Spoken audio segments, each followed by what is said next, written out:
There's a cartoon episode that aired once and was almost immediately banned. But rumor has it, if you watch it alone after midnight, something follows you and eventually kills you. That's what they say, at least. And I believe them because of what happened to my best friend, David. He was the kind of person everyone wanted to be around.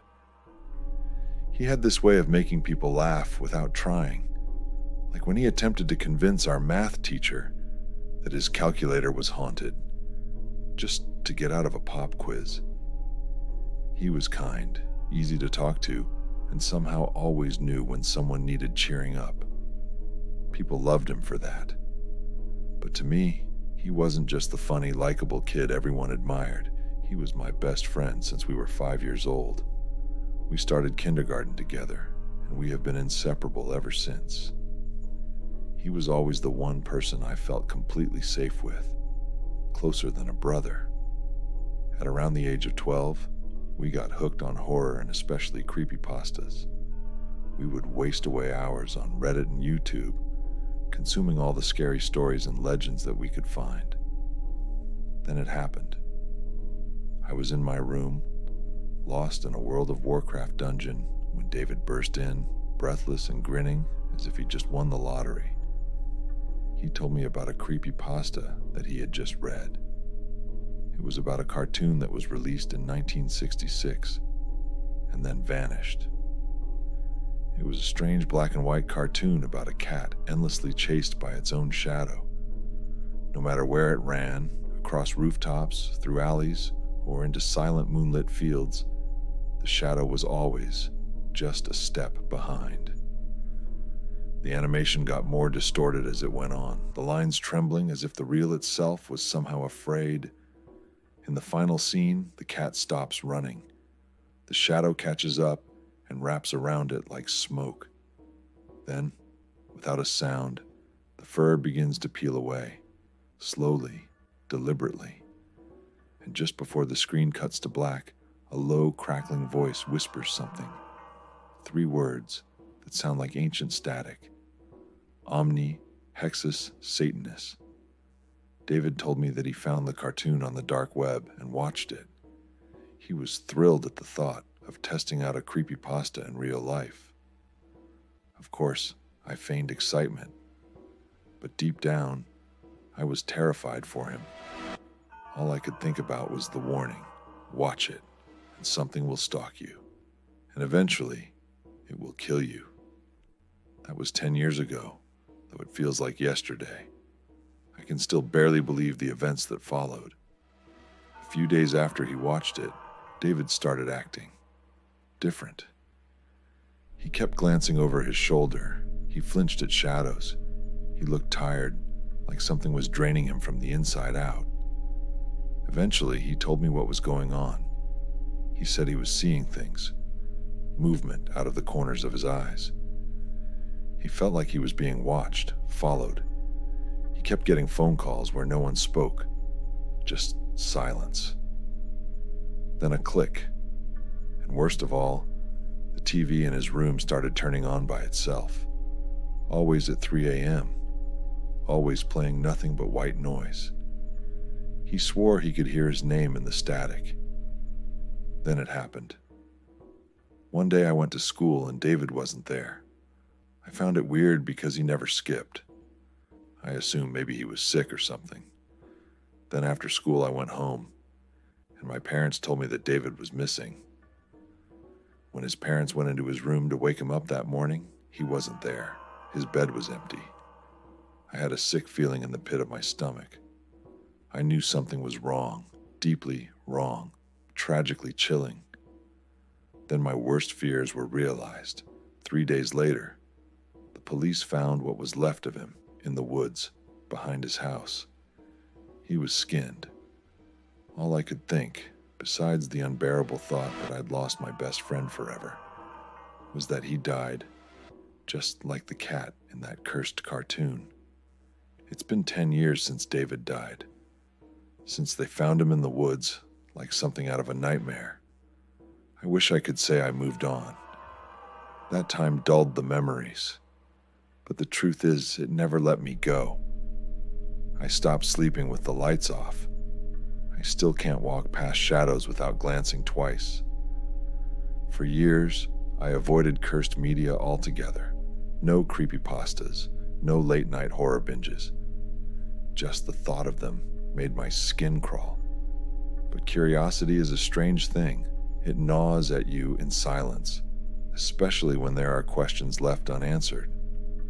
A few weeks ago, I started searching again, not for fun, for closure, for proof. I went deeper than I ever had before. Old Reddit threads long since forgotten, archived forums, fragments of .onion links buried in dead blogs. And then I found it, the cartoon, his cartoon. I don't know why I clicked play. Maybe part of me needed to know if it was real. Maybe I needed to believe he didn't die for nothing. I watched it, and now, wait, something just moved in the corner of my eye.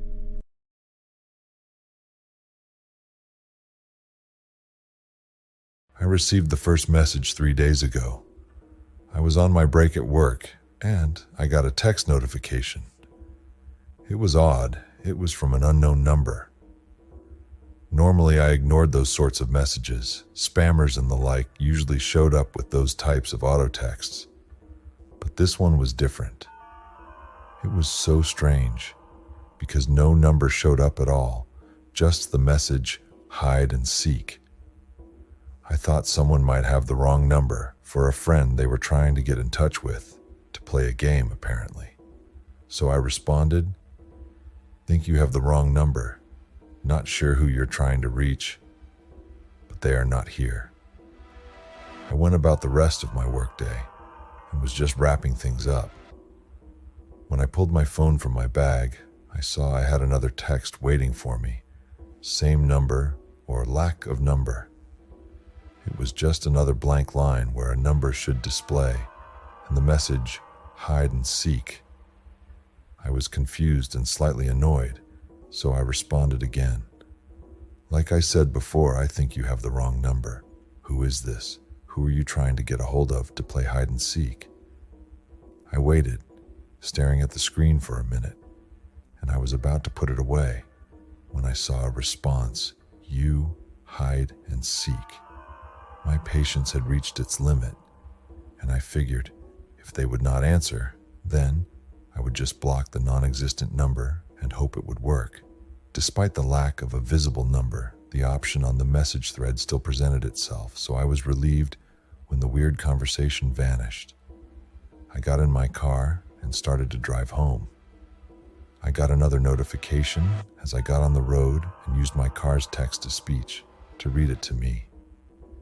It was Mike, my roommate.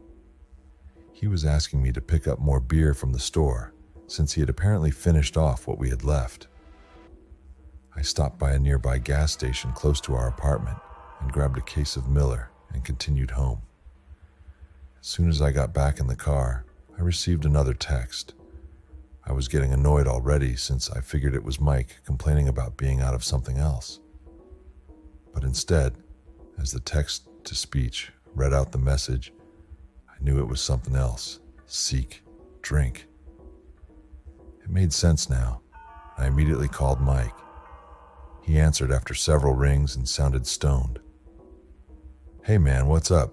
Did you grab the beer?" "Yeah, I did. Are you messing with me? How are you sending those messages? When I call you, I can see your number, but not when you sent that weird text. What kind of app are you using? Also, what is the point? I am not 5 years old. The seek drink thing was a bit of a giveaway for whatever weird game you were playing." There was a brief pause and he responded, "Not sure what you mean, man. I didn't send anything like that. Weird. Who wants to play hide and seek? Anyway, get home, man. My buzz is fading." He hung up on me, and I was even more confused. If he had not sent the message, who did? I drove home, feeling a little on edge. When I got back inside, Mike greeted me at the door. Of course, by greeted, I mean he took the case of beer and walked to the fridge, removed 2, and sat back down on the couch. "Nice to see you too," I mumbled under my breath. I wanted to ask again about the weird message, but I just shrugged and grabbed a drink for myself and lumbered to my room. I was tired, so I decided to call it an early night. When I stepped into my room, my phone buzzed, and I saw another text from no number, almost time, hide, or seek. I was getting creeped out at that point. I did not know how the messages kept getting through after blocking it. I decided to respond again. "Stop messaging me. I do not know who this is, and I do not want to play. Leave me alone." I hit send and tried blocking it again. This time I turned my phone off for good measure. I tried to settle down and just go to sleep. I managed to nod off for a bit, but after a while, I heard a knock at my door. I jolted up and heard the slurring voice of Mike. "Hey man, I don't know what the hell, but I think someone is trying to get a hold of you. I just got a trippy message, and it sounded like what you were talking about earlier. Check it out." I rushed to the door and saw Mike looking at his phone in a confused stupor. I grabbed it from him and looked at the message. Last chance, hide, or seek. My heart sank, and I felt a wave of panic rising in my chest. I asked Mike, "When did you get this?" He shrugged his shoulders. "A while ago, man. I don't remember exactly. I was not looking at my phone. What's going on?" I stepped back into my room and turned my own phone back on. Sure enough, I had a missed message. "Okay, you hide." I stared at the words in mounting fear. I had no idea what to do, but I felt suddenly exposed. I considered calling the police, but I did not know what I would tell them. Nothing had happened, only a creepy text thread. Yet something felt wrong, like something bad was about to happen. I looked over at Mike, and he looked confused and a bit paranoid as well. Before I could try and explain things, the lights went out. At first, I thought it might be a power outage. Then I heard the slow creaking sound of the front door opening, despite being sure I had locked it when I got home. Terror gripped me, and I knew something was very wrong. I crouched down in the dark and whispered to Mike the only thing I could think to say: "Hide." I crawled on my floor and under my bed. I was about to call 911 when my phone suddenly died as well. It was on one moment and then just lost power, despite having over half a charge left. I put the useless device in my pocket and tried to see if there was anything I could use as a light source. I froze and thought better about moving when I heard a strange shuffling sound. Then heavy footsteps, much heavier than Mike's. I noticed the temperature in the room had dropped suddenly, and it felt like it was freezing.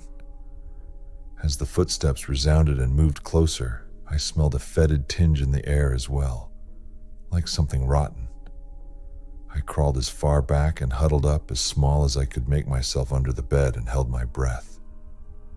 I heard my closet door gently shutting and thought it might be Mike hiding in there. Then the heavy footsteps picked up the pace.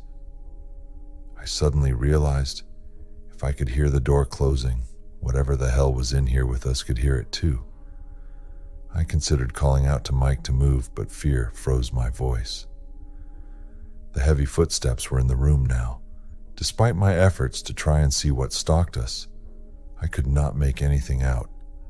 I sat there silent and immobile, holding my breath and waiting. After several long moments, I thought we might be safe. Then I heard the door to the closet break and shatter. Then Mike screamed, a haunting and nightmare-inducing shriek. Something had found him. The cry of terror was suddenly silenced. I did not hear anything violent, just the scream and then utter silence. I had no idea what the hell had just happened. For a long while, I sat there paralyzed with fear, until finally the light came back on. when I summoned the courage to creep out from under the bed and see what had happened. I was shocked when laying on the ground was the shattered remains of my closet door. Despite the ruin of the door, there were no traces of anyone or anything else. Mike had vanished. I slowly called out, louder and more emboldened, as I moved into the hall where the light was on again. No one responded. No one else was there. I stumbled through the apartment searching for my roommate, but he was gone. Worse still, I had no idea just where the hell he had gone. No trace of Mike has shown up in the last couple days since it happened. I don't know if anything will. I think he can finally be declared missing, but I don't know if it will do any good. It was impossible, but whatever had broken into our place had found him, and now he was missing. He had lost hide and seek, and that thing, whatever it was, took him away. The entire nightmare is unbelievable. Yet even now, as I write about my friend's impossible disappearance, I am shocked when I receive another text, hide and seek. I don't know what to do. I don't know what this is. Maybe I should respond again, a different way this time. Maybe it might help, might keep me safe from whatever or whoever is doing this. Perhaps I can find out. My reply is one word: seek.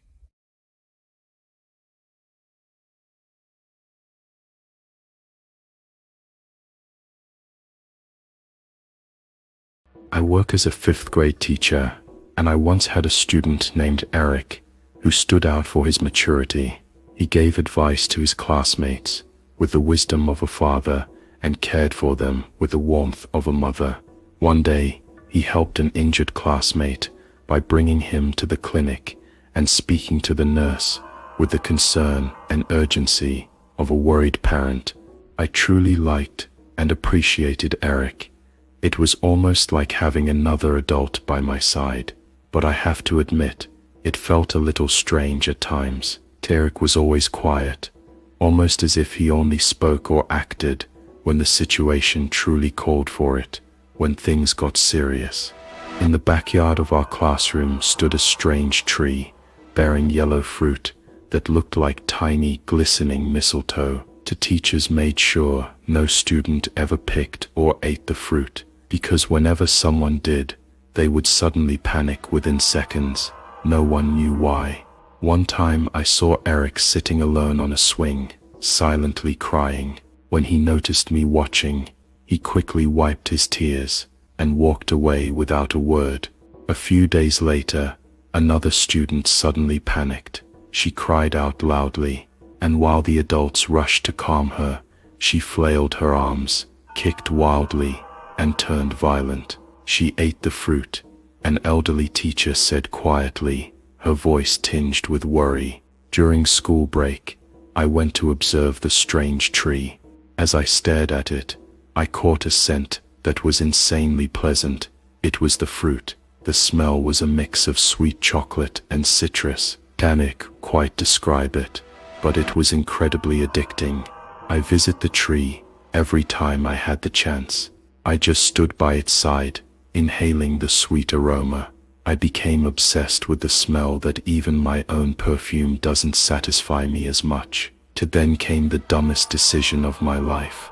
I wanted to taste it. One afternoon after class, I went to the tree and picked one. I chewed it carefully. It tasted bitter, but I managed to swallow it. In an instant, everything went black. After about 5 seconds, my vision returned to normal. Tavond, is that all? I went home like nothing had happened. What was all the hype about?